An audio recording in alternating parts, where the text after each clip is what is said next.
Okay, so now it's just applications of the accumulation or sinking fund formula. And so I'm going to look at three different types of applications. All right, so suppose, and this happens a lot in industry. All right, suppose that, and a lot of times it's the money value is actually in the millions.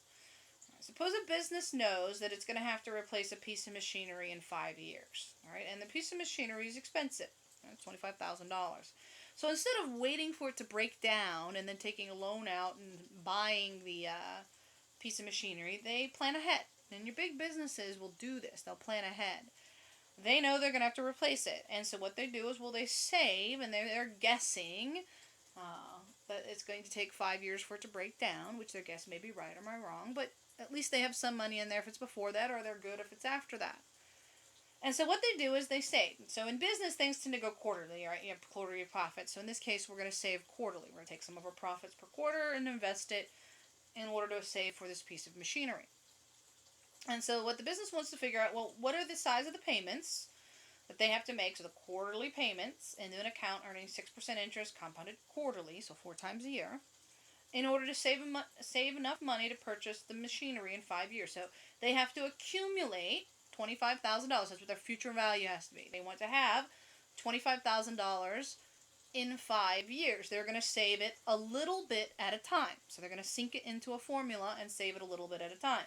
And so the first question is, well, how much money do they have to save every quarter over the 5-year period to guarantee that they have the $25,000? All right, if they're investing in an account that gives them a 6% return on their money. And then we want to know, well, how much do they end up paying? So what's the benefit to this, right? How much do they actually end up paying towards the machinery, out-of-pocket money? All right, so what are the size of the payments, so the PMTs, and then how much do they end up paying? All right, so in the TVM solver, we're going to plug in our values into those. Again, you go to your TVM solver, and you've got this that pops up on your, again, home screen.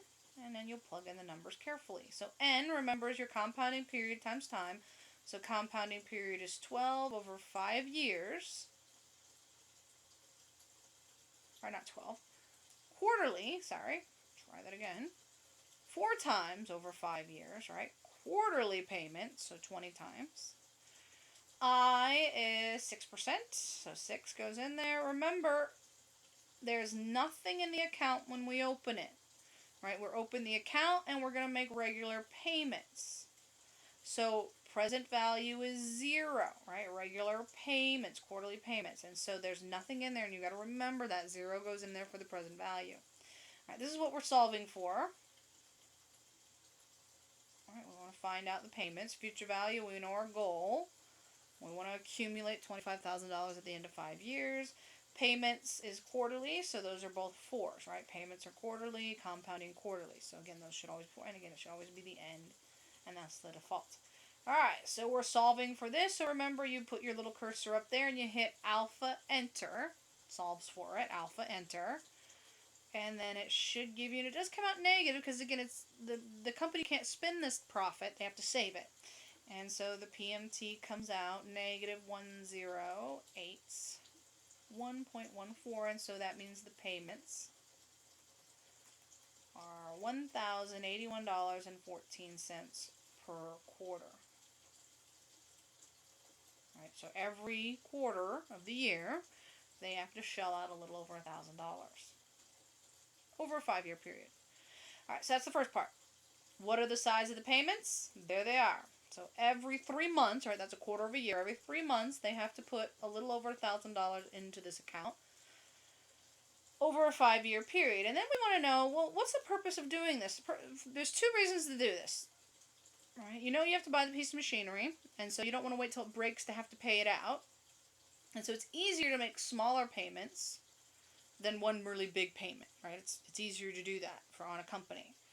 Second reason is because we're guaranteed a return on our money when we make an investment, as long as I leave it in there for 5 years, I'm guaranteed a 6% return. And so some of the money will be interest earned by letting somebody else use it, by investing it into an account. And so we're not going to pay out $25,000 for the machine. We're going to have $25,000, right? We have this. But we're going to pay less than that for our actual machinery because the rest of it's in interest, all right? And so we want to figure out the total pocket payments. All right, all together, what were the accumulated payments?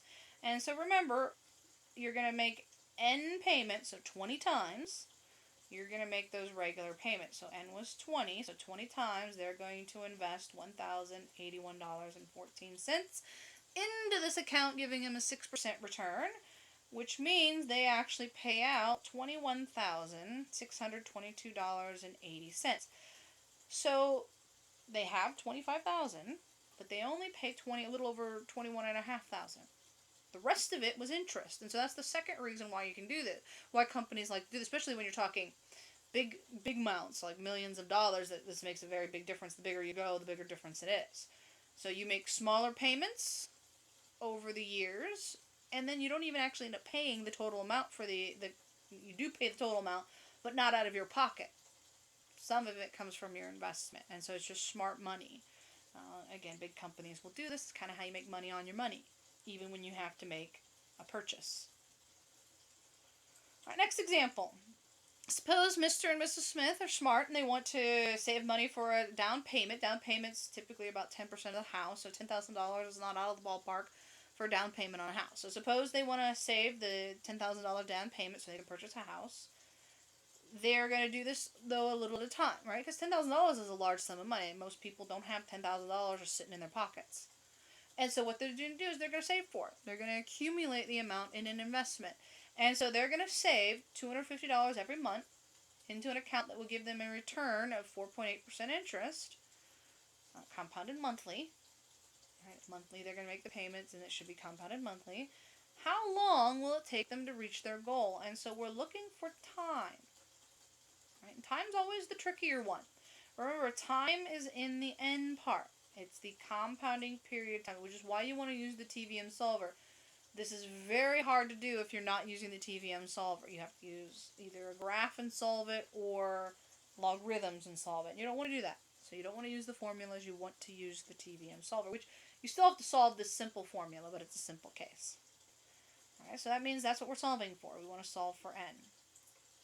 All right, because we're going to plug it in there. All right, interest rates is 4.8. Remember, present value is 0, right? 0. They start with 0 money in the account.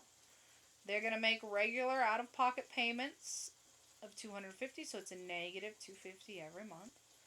Future values, their goal, they have their goal, and they want to accumulate $10,000. Right, then your payments per year, compounding period per year is our 12-month pay period, right, because n is 12. Right, it's monthly, right, month. Well, we want to figure out how long, so again, we got to find that n value and plug it into that formula. All right, so you type it into the calculator. Make sure you're careful when you do the n. Give yourself, it's usually going to be a big, long, ugly number. And so my rule of thumb is at least 4, if not 5 decimal places. So when you do this, when you solve, you go up here and you hit alpha enter. It's going to come out 37 point and some decimals. And again, I'm going to just write down a few. I'm going to write down 5. All right, so there's no rounding error. Right, so the more decimals I have, the less likely I'm going to have a rounding error. And then m I know is 12. T is what I have to solve for. And then you solve for t by taking that number and divide it by 12. All right, it comes out to about 3.09, so 3.1 years. And so it's going to take them a little bit over 3 years to save that money. All right, then they can go buy their house in 3 years. All right, next example. Adam wants to save $2,000 to buy an expensive computer system. Suppose he's a gamer, all right, and he wants to buy this computer system. All right, again, $2,000 for most people is a lot of money. So what he's going to do is going to save a little bit at a time over a 2-year period to reach his goal. So what we want to figure out, well, how much should he deposit in the account for every month over a 2-year period if the account guarantees a 5.4% annual interest rate compounded monthly in order to have his $2,000 in 2 years. All right, so we're looking for the payments, right? What are your payments? We have our goal and we have everything else. And so n is your compounding period monthly times time. So our goal is to do this in 24 months. Our interest rate that we're guaranteed is 5.4. Remember, we have nothing in the account when we open it, $0 in there. We want to figure out the payments, right? That's what we want to solve for. We have our goal. Our goal is $2,000. So our future value is 2,000. And then the compounding period, the payment period are both 12s. And again, it should say end at the bottom. Alright, so we want to figure out, well, how much does he have to save every month? How much does he have to put away into this account every month for 2 years in order to get his $2,000 to buy his system? Alright, well, you carefully type that in. It does come out a negative because, again, he can't spend it. He's saving it. Alright, so he has to save $79.10 per month for 2 years. So, excuse me, for 2 years, he's got to put away about a little under $80 a month. So if he saves about $80 a month in this account, he'll accumulate the 2,000 so that he can then go spend it, right? It's a negative because he's saving it. At the end of the 2 years, he gets to take the $2,000 he saved and go out and buy a system. All right, so that's the accumulation fund or the sinking fund, because you're sinking money into an account. You're saving money, you're accumulating money. So again, sinking accumulation fund.